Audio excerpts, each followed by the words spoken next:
past, because sexual assault is never something that you can get past. It's something that you learn to live with, and that you learn to just move forward. But these women have not only lived with sexual assault, but they also, in living with it and in their trauma, and even with the arrest just happening now, and they have not even received justice themselves, are still reaching out and have dedicated their lives to help other women of sexual or victims of sexual assault.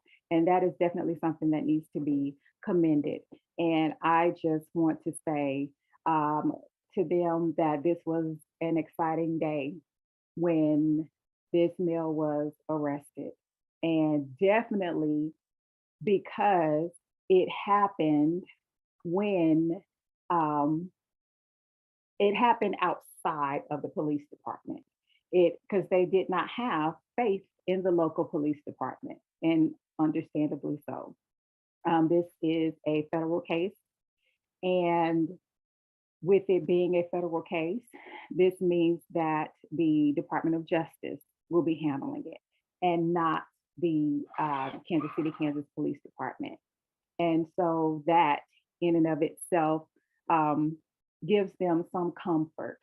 And I just know purpose. I know that this was just a great day for them. And I'm just so excited that uh, it has finally come to a point where no excuses are being made. There are no cover ups, and they refuse to be silent. And this is just, this was a great day for them. And I just wanted to take a moment and just acknowledge them for that. So, yes, a tragedy did happen, but this was exciting. It is always exciting because so many things happen when people in positions, especially head of police departments, things happen, they break the law and nothing happens to them. And this right Right. here is just, it says no more.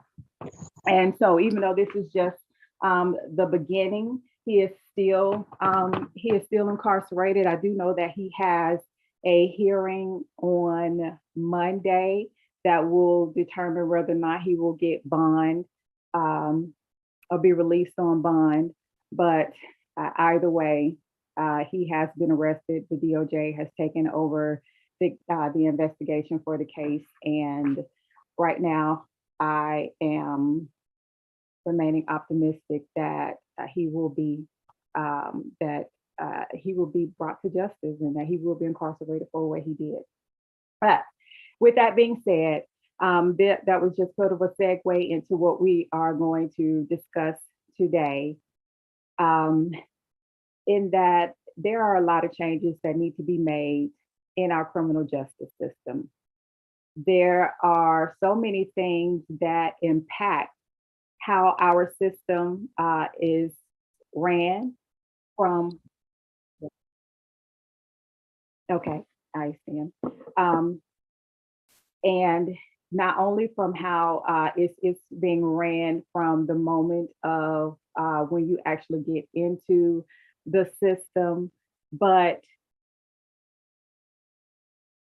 the majority of the time, we don't even have a chance to fight the charges because you don't have the funds, you don't have the backing. Like some people have had an entire police department to back them in their criminal activity.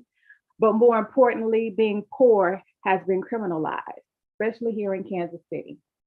But here today, we are going to talk about what has been called the purge law in Illinois. Even though Illinois is not the first city, I'm sorry, but Illinois is not the first state to institute a no cash bail system. It has been, it's gotten a lot of attention because it has been called the purge law and completely mischaracterized as the purge law to instill fear in people. And I want to clear up a lot of those misconceptions today.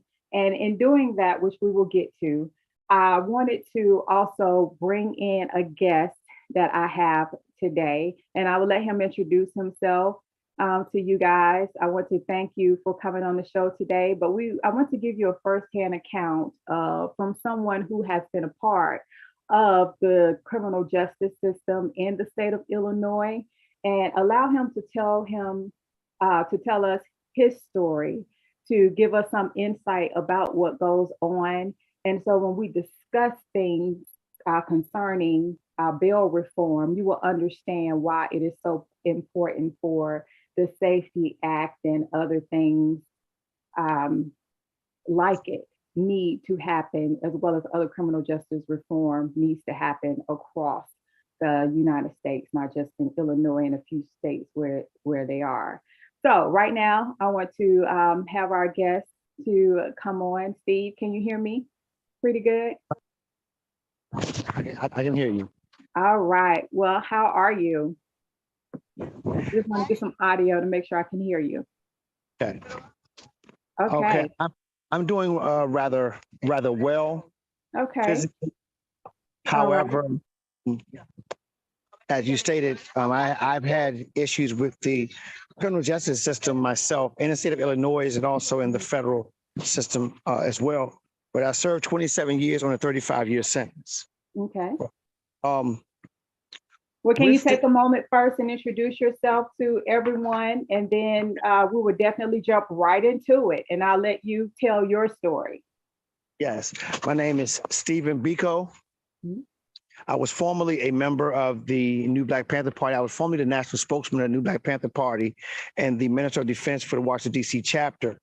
My pedigree is this. I had a criminal background and I developed political consciousness while inside of the prison system, and I became politically active on the outside. Now, prior to coming to the outside, or what they call the border-based society, right?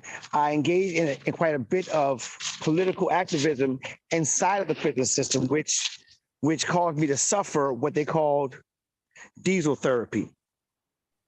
Diesel therapy is where they transfer you from different institutions to different institutions, right? Mhm. Over a period of 10 to 12 years, I was on diesel therapy, where you never get settled in any facility, right? And it takes your mail and everything like a year to 2 years to catch up to you. Mhm. Okay. This is designed strategically to break your will.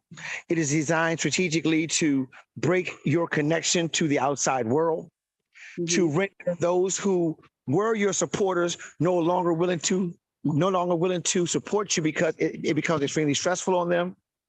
Transferring you from facility to facility makes it difficult on your family, your friends, your loved ones. And then if they're not as strong as they should be or could be, they begin to dwindle off. Mhm. So that leaves you by yourself. Right. Okay.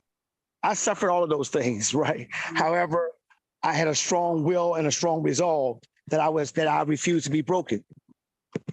Numerous laws were And put in if I place. can just stop you for just a moment, because I did actually just have someone on my Instagram page that didn't hear what you said, but just to break it down, diesel therapy, and I'm gonna let you continue. He said diesel therapy, and just in a nutshell, it's called diesel because of the transportation. That is what he said. Just diesel, like diesel engine or diesel gas fuel. But that is commonly used in the prison system, where they transport you to different prisons in the system, especially when you have double digit sentences or years to serve. And what they will tell you is to sometimes they will tell you that it's for your benefit, so that it will make your time go by faster. And these are the things that they will tell the inmates. But for all of the reasons that Steve just said, that there are a lot of other reasons that these things happen. But that is what he said. He did say diesel, as in diesel fuel.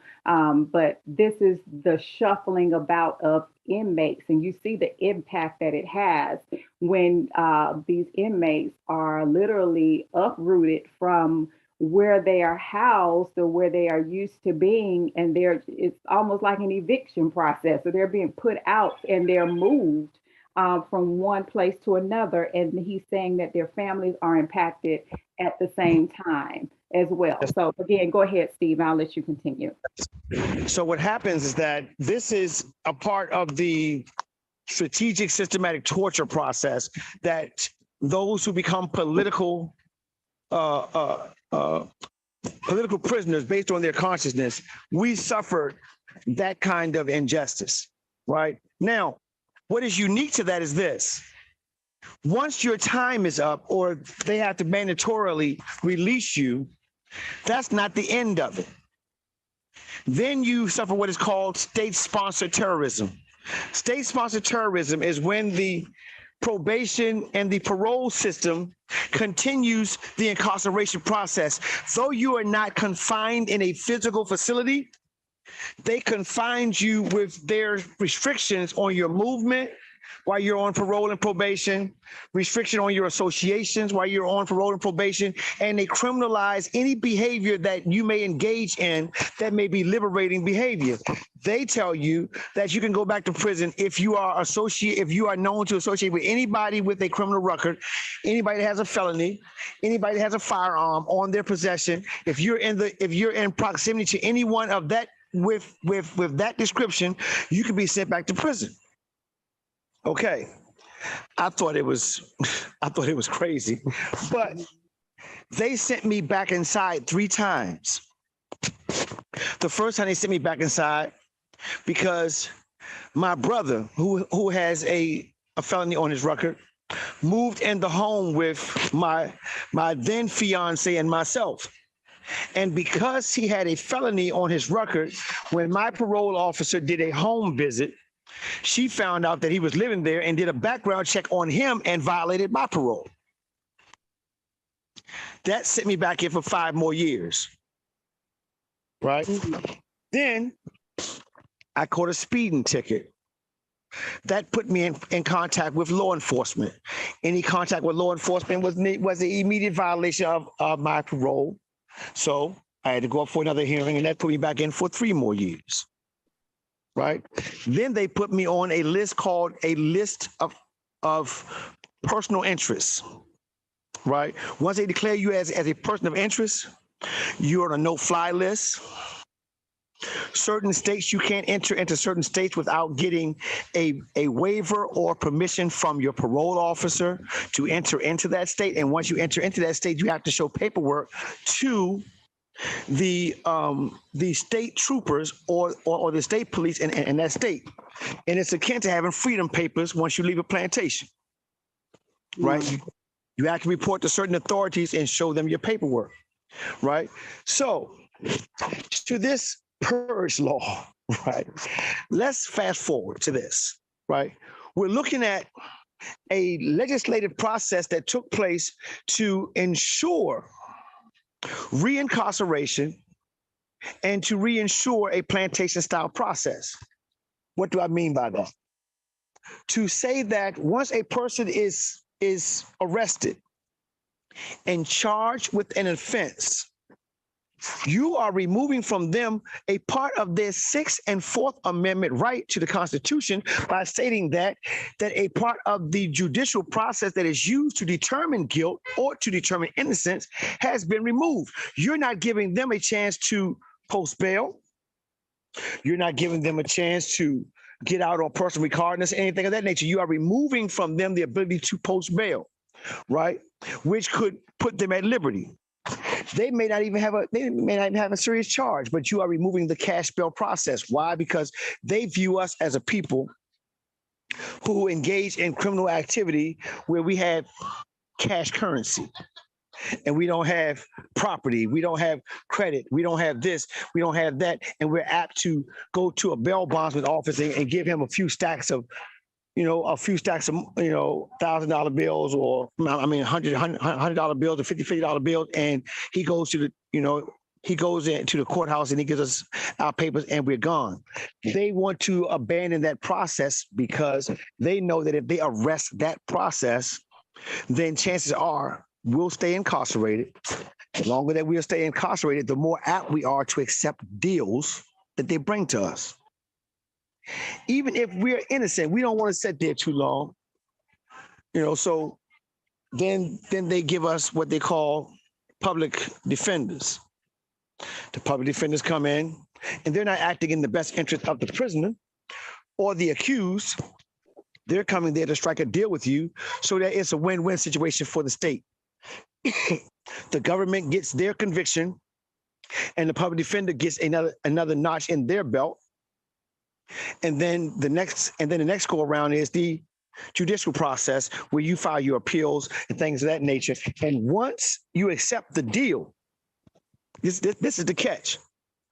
Once you plea out and you accept the deal, every avenue to an appeal has been closed at that point. You can't even file an appeal at that point, because the deal that you accepted was partially an admission of guilt. So there's no appeal process. Now, the purge situation that's happening is this. They have criminalized Black social lifestyles. What I mean by Black social lifestyles? Slavery has been abolished except as a punishment for a crime. Is that correct? 13th, 14th, and 15th Amendment. Slavery is to be abolished except as a punishment for a crime. So if the 13th Amendment mandates that slavery is to be abolished except as a punishment for a crime, then now the reinstitutionalization of the slavery process has to happen by way of criminalizing social behavior patterns. So they place us in a disenfranchised condition as a community. And most of our crimes that are committed within our communities and in the Latino communities are crimes of poverty. They're crimes that are reflective of an impoverished community.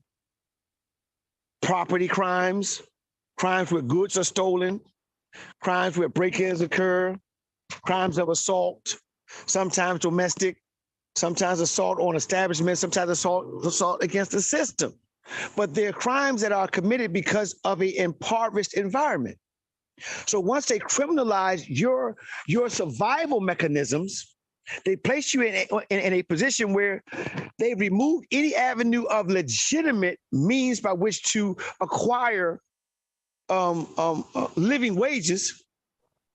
So you have what is called the lumpen proletariats, where you have a criminal class that has intermingled itself with a working class.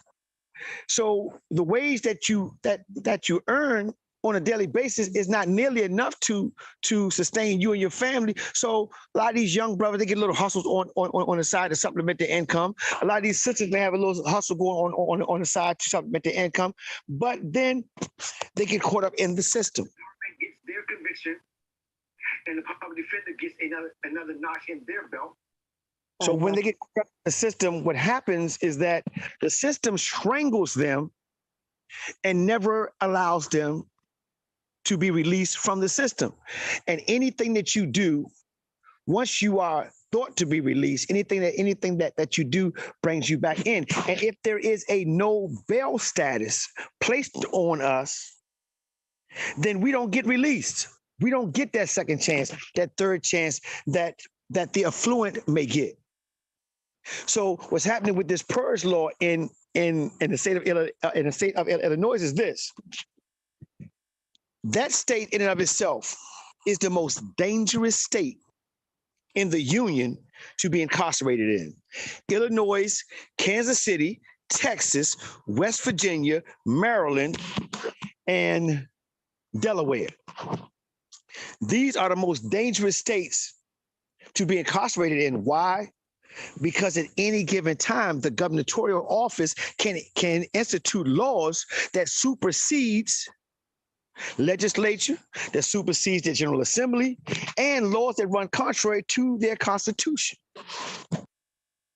That can come from the governor's office. So what has to be paid attention to is this: when we're voting in these policymakers, when we're voting in these politicians, we have to do a background check and find out what their special interest groups are. Because they move on and they put in place legislature based on what those special interest groups are pressuring them to do. So a governor may come into office on a promise of reform. He may come into office on a promise of working in the best interest of the will of the people. However, behind the scenes, those who were his purse strings, who are special interest groups, may have another agenda that the public knows nothing about. The only way to curtail this or skirt this is if we, as a community, enter into what is called a vote of no confidence. The same way that they're voted in office, see, a lot of times, because we collectively are not a politically conscious people on a mass scale. We have a handful of organizations that are politically conscious, but on a mass scale, we are deficient when it comes to political consciousness and knowing how to move in that sphere. That's why we need more shows like the one that you have now, shows that are designed to awaken that process. Now, any state official that is voted into office, the same way that they would vote into office, their constituency, which are the voters, can enter into a process called a vote of no confidence and remove them from office. If they're not exercising the will and in the best interest of the community, the same community that put them in office can actually enter into a vote of no confidence and go to the state legislature and bring them out of office. It can happen just that easy. But because we don't understand that process or know how that process works, we allow them to get away with certain things and we continue in our own oppression. Mm-hmm. They're holding the whip, but we're the ones controlling the arm. And it's our ignorance of the system that allows us to continue to be victim or to be victimized by the system. Right. I absolutely agree. Can I, you just gave us a mouthful with that. There are a few things that I want to touch on with your situation. It's definitely a tragedy when someone is incarcerated for the amount of time that you were incarcerated. And then definitely talking about criminal justice reform when you can be sent back for something so minor. Because as you said before, any sort of contact with the law when you are on parole or paper, as they call it, can have you incarcerated all over again. And it does not matter. And I know a lot of times in those instances, there is no bond. When you are incarcerated because of a violation of probation or parole, then you are there until that probation or parole hearing is done and they determine whatever is going to happen with the superseding sentence that you already had. So you're stuck. And then regardless of what you had going on the outside, those things that you have accumulated post incarceration, you are again at risk of losing. And then you are put in a position to where you have to, as I call them with some of my clients, sometimes people, choose to commit those acts of survival to maintain, because they don't have the resources or the funds because they've lost them for a second time or a third time. It's not easy to rebuild when you when you come back out. And luckily, there are some things that have been put in place, such as where you actually have a chance, where they don't just check your background right off the bat when it comes to housing or job applications right now. And even with that, there's still some reform that has to be done with that. But years prior before that, there were times where that wasn't even an option. As soon as people heard the word convicted felon, then that just automatically eliminated you from the job market, from certain housing situations, and from a lot of things, definitely living in certain areas. And again, if you are eliminated from living in certain areas and then you go back to the area that you came from, and if that area that you came from was a direct result or contributed to that maladaptive behavior that led to your incarceration in the first instance, then that kind of seems like a setup. It becomes that's how it becomes a revolving door. Um, so coming out of all of that for you and the adjustment um, process, how have you been able to move outside of that? And what are you doing now, especially coming from an organization or being a Panther? How have you used that? And then we'll get to the purge law because there's a lot that I want to say about that. But how have you been able to use those years and then also your understanding and your personal experience of incarceration and then the firsthand knowledge of dealing with the criminal justice system? And what are you doing now? Okay, that's a wonderful question, and I'm glad that you asked it. Um, when we're talking about freedom, right? We have to understand that freedom comes with a price. Freedom definitely ain't free. That's number one. That's the number one thing that we have to understand.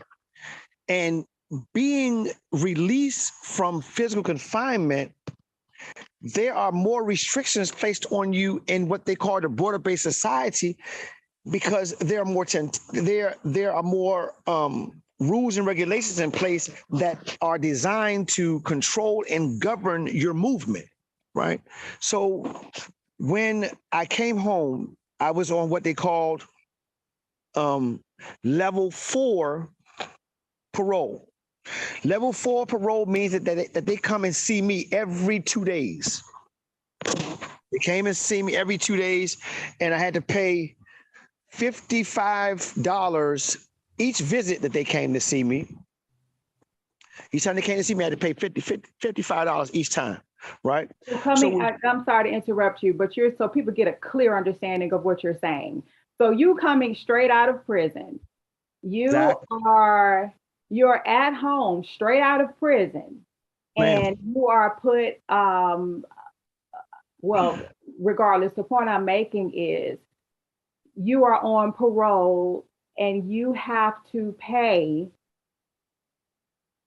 the system $55 right off the bat for them Each- to monitor you and visit you twice a week.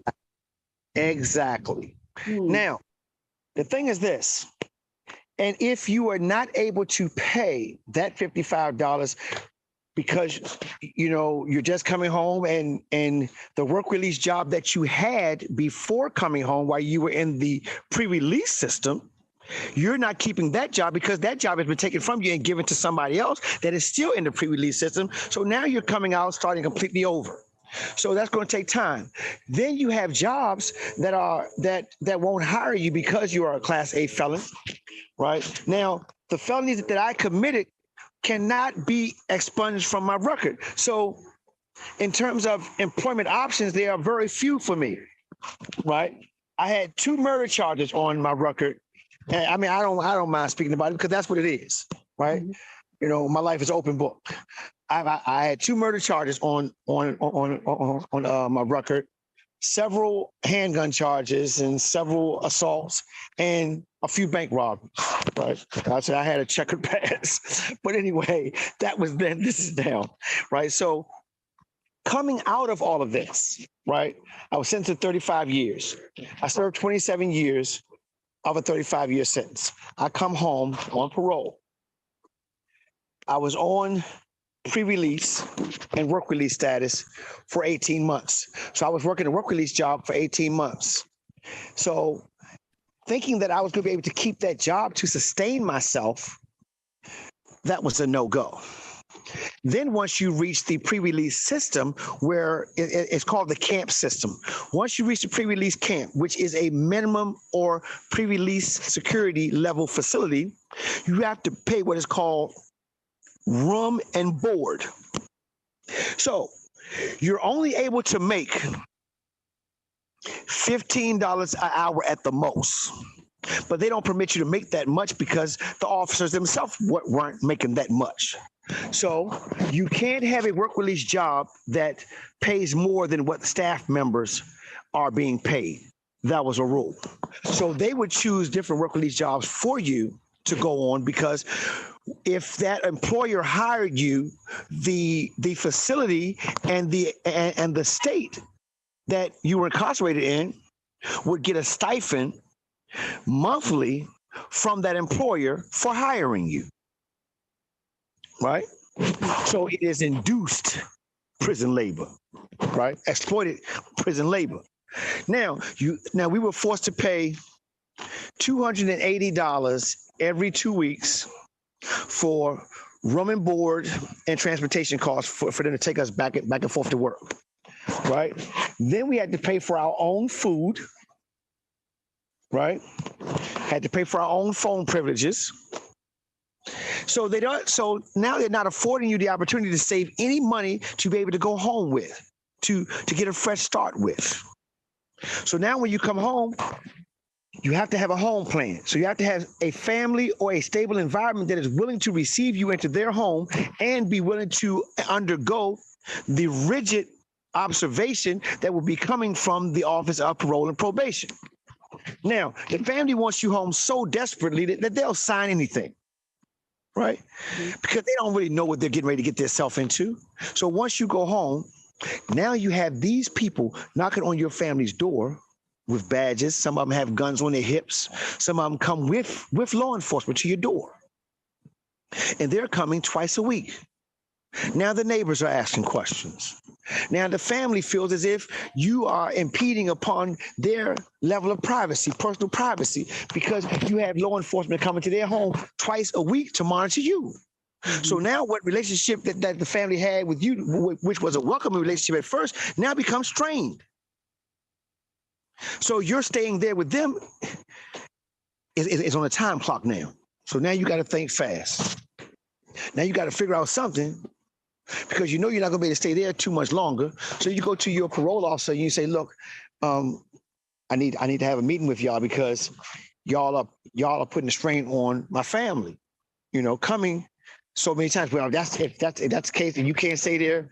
If you can't stay there, we're not authorizing you to change your address, and we're just going to lock your ass back up. Excuse my language, but that's the language that they used. So now they're forcing you on your family and forcing your family to accept this oppressive condition that they're being put in now.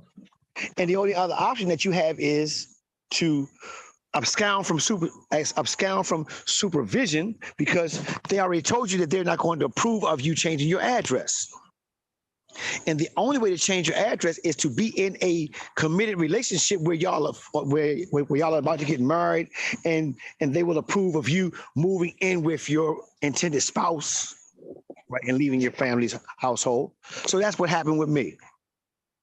So when that transpired, the supervision lightened up a little bit. It wasn't twice a week. It became twice a month, right? Then they only wanted me to have jobs that they approved. I couldn't get a job in certain areas of the city. I couldn't get a job that was close to where I had committed crimes at. I couldn't even live in the community where the crimes occurred, right? And if I was thought to even be pulled over and questioned by the police, once my name was ran in the system, I was called in for questioning, right? And these are the kind of things that I was faced with. So I began to become a community activist, right? And I began to speak out publicly against the injustice system. I'm not going to say the justice system or the judicial system, but I began to speak out publicly against them. So I linked up with the New Black Panther Party. And I rose through the ranks of the New Black Panther Party rather quickly in Washington, D.C. because of my knowledge of history and my political consciousness. I rose through the ranks rather quickly.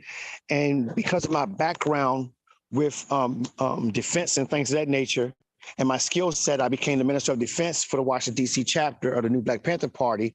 And when the New Black Panther Party split a year and a half ago, they split into a few factions. The faction that I was a part of, they elevated me to the level of national spokesman of the entire New Black Panther Party. So that put me in the public eye a bit more. So Andrew Brown got killed in the state of North Carolina, Elizabeth City, and he was killed by law enforcement. So I went to North Carolina and I spoke out about Andrew Brown's killing and about law enforcement refusing to release the footage of the encounter with Andrew Brown. And I warned them that it was in their best interest to release the footage, or else the people would demand that the footage be released. So in less than 24 hours, they released the footage. Before I left the state of North Carolina, I was pulled over by law enforcement leaving North Carolina, and they told me never to re-enter the state of North Carolina. Juneteenth came around, and I went back to a town in North Carolina called Washington County. No, it was called Little Washington. It's in Pitt County, North Carolina. And when I went to the Juneteenth celebration to speak,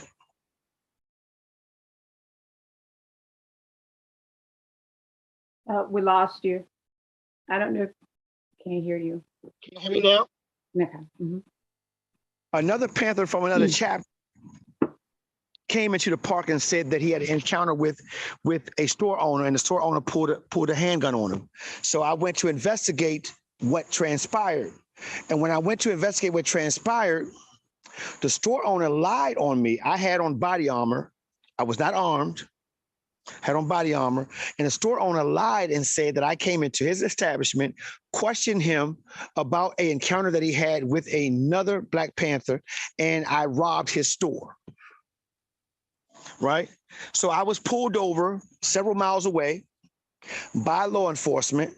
They searched the vehicle that I was in, did not find what the store owner said that I robbed him of. The store owner showed them footage of me standing at the counter talking to him. At no time in that video footage did they show me brandishing a gun and robbing his establishment, but they locked me up anyway. So when they locked You went out again. when it violated my role, they refused to allow me to get a court appearance. So I stayed in jail for 9 months on robbery charge. So I filed a federal habeas corpus petition, and the federal court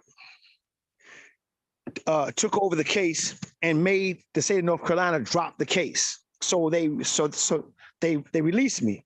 But prior to them releasing me, I was visited by the official in the state of North Carolina, and they told me that if I ever returned to the state of North Carolina, I would never make it back to Washington, D.C. I would never make it back to Chicago or any other metropolis.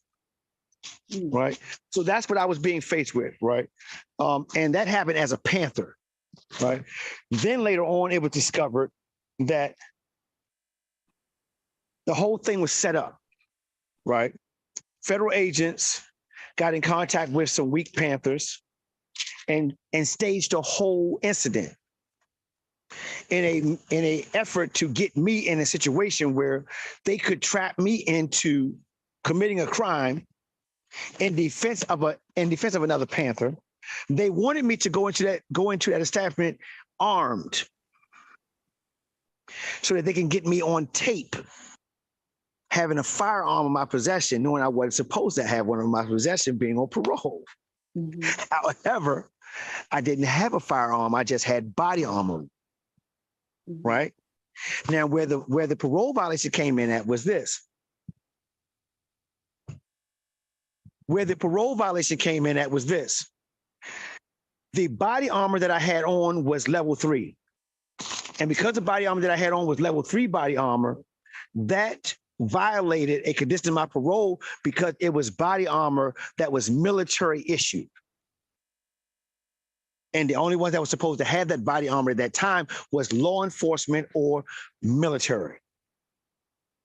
And because they did not know where I got the body armor from or how I got it, they violated my parole.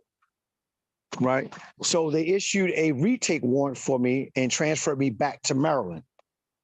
Right. And when they transferred me back to Maryland, they detained me for several more months until they were forced to release me because the parole part of my sentence expired, but the probation part of my sentence stayed active. So now I'm on the probation part of it right now. So I'm still labeled as a person of interest. I'm still on a no-fly list. I still can't fly anywhere. I'm still a person of interest. I can't engage in any political activism that they determine is insurgency in any form or fashion. If it is deemed as a threat to national security, I can be detained in a facility without a trial, without even being charged, but detained under what is called, and this is under the PERS law as well, right? But they detain me under what is called a enemy combatant. They declare me an enemy combatant, and they can detain me in any facility that they want without a trial for as long as they deem me a threat and without formally charging. They can just label me something, but they don't have to formally charge me. And this is akin to what's happening with the PERS law. All of your constitutional rights are being rescinded with this PERS law. Your Sixth Amendment and your Fourth Amendment rights are being rescinded.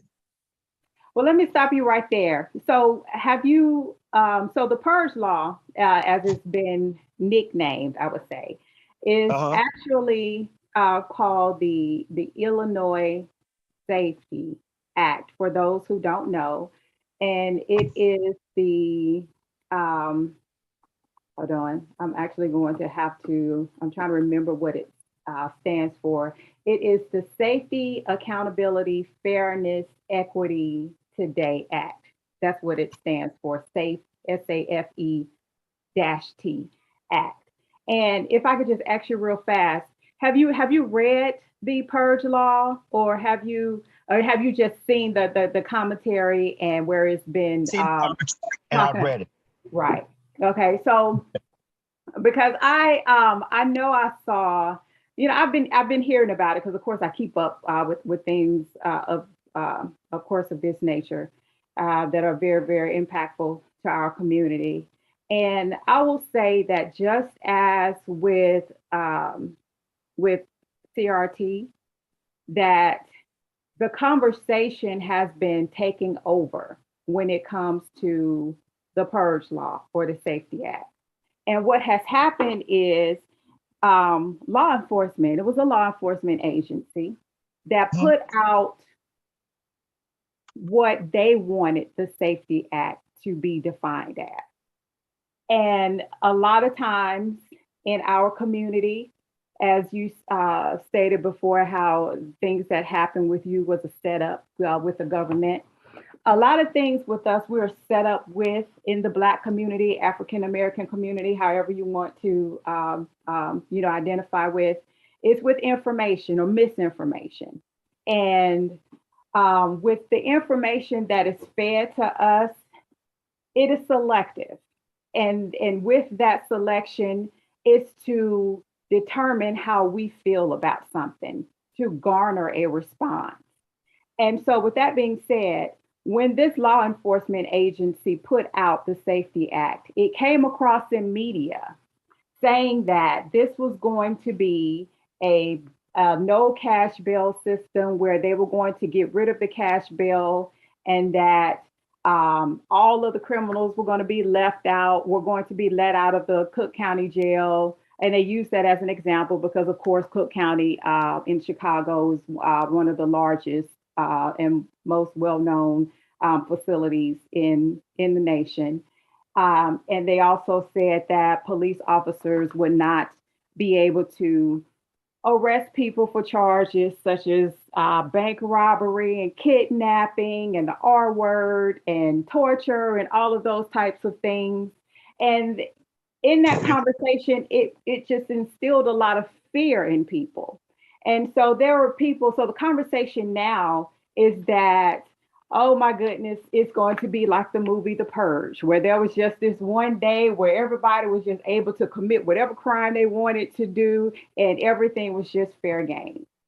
Right. And so I what I wanted to do today was really just talk about that, because and to let people know that it was actually law enforcement that put that out there. Right. And that Right. if and those are the things that we deal with. And Right. they go to platforms such as the Shade Room and oh gosh, I'm trying to think of the other one that I saw. But either way, they go to platforms where a lot of people in our community congregate, and I would say the gossip ones, where anything is going to post. And then they know that if it's going to post, then it's going to be memed, it's going to be reposted, it's going to be retweeted, and it doesn't matter what it is. If it sounds like it's going to get you clicking views, then that's what they're going to put out. And that's That's right. what they did. And so as a result, and then they slapped the name The Purge Law on it, associating it with that movie, The Purge. And I just want people to know that that's not the case at all. That Right. is not what the Safety Act is. And I Right. would challenge everybody to go and read what the Safety Act is Right. and understand that we have been screaming for things like this to happen for us for so long. And this took me back to Sandra Bland. You know, Right. that sister was, she died in jail. And she died in jail, well, we know why. But she was in jail because she couldn't afford her $500 bond. That's right. And even with her, we think about other people who are in jail and they sit there for no other reason other than the fact that they are too poor to bond out. And they can be in there for petty crimes. And say that your crime, say that you are, and we will use Cook County Jail, which is a very large facility. You Right. get locked up there with the enormous amount of people that are there. You get locked up for a crime that you could possibly maybe only max do a year for, okay, in prison. Well, if you can't afford the bond, then you're sitting there. But because of the mass amount of people that are there, you might spend 2 years there, a year and a half to 2 years waiting on a court date, or just a year and a half to 2 years just going through the process of getting through that entire case. So, in essence, you have not only spent the time that you would have served if you were in fact guilty of the crime, but you have exceeded all of that. So, those are the disparities and the dysfunction that is in our system, because you are set in jail for a crime that you haven't even been convicted of. And then on the outside of that, you have lost your home. You've probably lost your child, your children. You've lost your car. You've lost all of your resources simply because you couldn't bond out of jail. So, and because I know because my time probably got about 5 or 6 minutes. What the Safety Act does, it does not do away with, first of all, what the Safety Act does, if you commit a crime, you are going to be arrested. That's You right. will be arrested, period, point blank. That's Okay. right. What it does is it gives the judge discretion as to what crimes you will be released for and under what circumstances.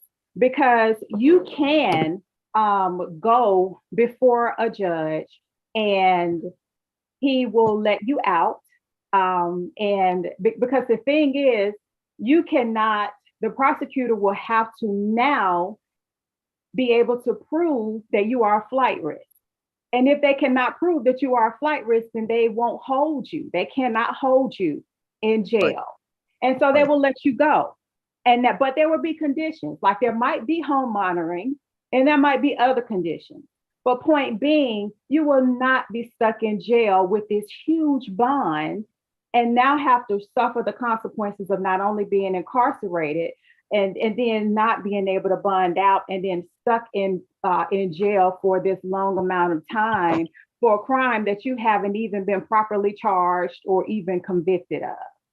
Right. And then on the other side of that, there are some crimes that you just may not get out for. If you are flight risk, if you are that person who has been to jail or been to prison and served time for kidnapping or murder, and now you're back in the court system because you have been charged again, well, the judge might say, well, no, I'm not going to let you out. Rightfully so. Okay. We have to call a thing because some things are common sense. Those are the things that will determine whether or not you will or will not get out of jail. And so that is what the Safety Act is about.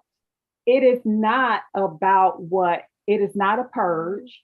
It is not about the doors opening up and all of these people just coming out of jail come January 2023 when this takes effect. That is not what it's about, because there is no guarantee that even that this will be retro to where the people who are currently in jail in Illinois, that they will automatically be released. I'm pretty sure that there is a process.